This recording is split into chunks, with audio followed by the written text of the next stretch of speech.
Je suis Thomas Troyenier, GAEC du Québec, situé à Ploumodon, dans les Côtes-d'Armor.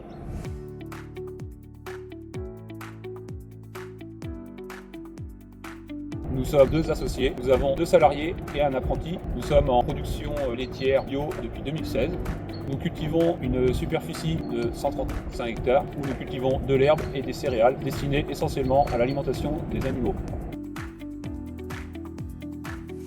En 2018, nous avons construit l'unité de méthanisation où on a démarré une activité de séchage de diverses matières afin de valoriser la chaleur issue de notre moteur de cogénération.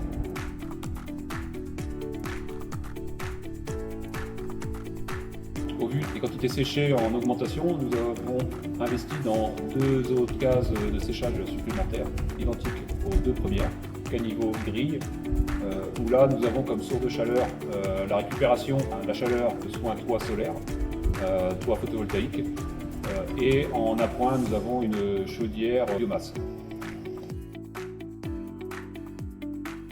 Nous avons démarré notre activité de séchage en proposant une prestation de séchage de bois bûche puis de bois déchiqueté.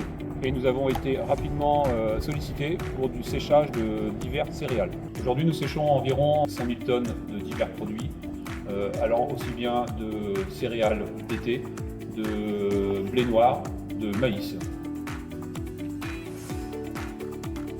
Nous avions quelques problématiques rencontrées, notamment des problèmes d'irrégularité de séchage entre le haut du tas et le bas du tas.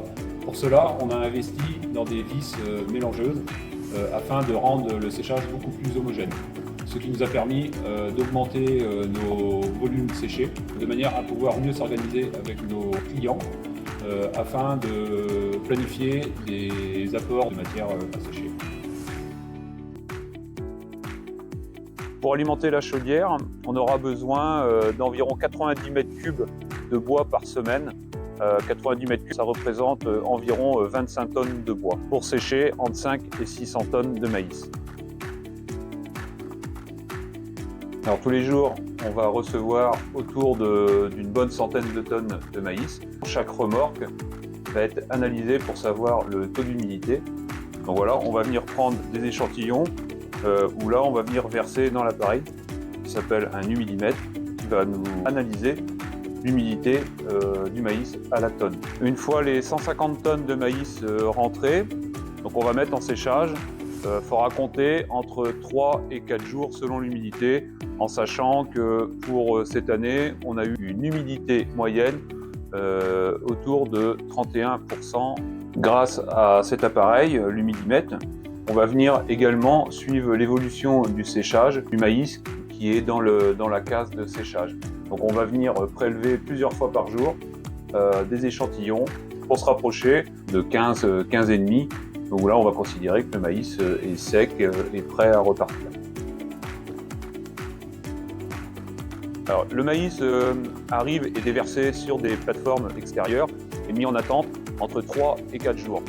Après, on va venir remplir la cellule de séchage. Donc là, on va récupérer le maïs qui est sur les plateformes. On va le rentrer avec l'engin de manutention. Ça va nous prendre environ à peu près entre 1 heure et 2 heures. Où là, on va venir rentrer 150 tonnes de maïs dans la case. Donc on va venir remplir jusqu'en haut du mur.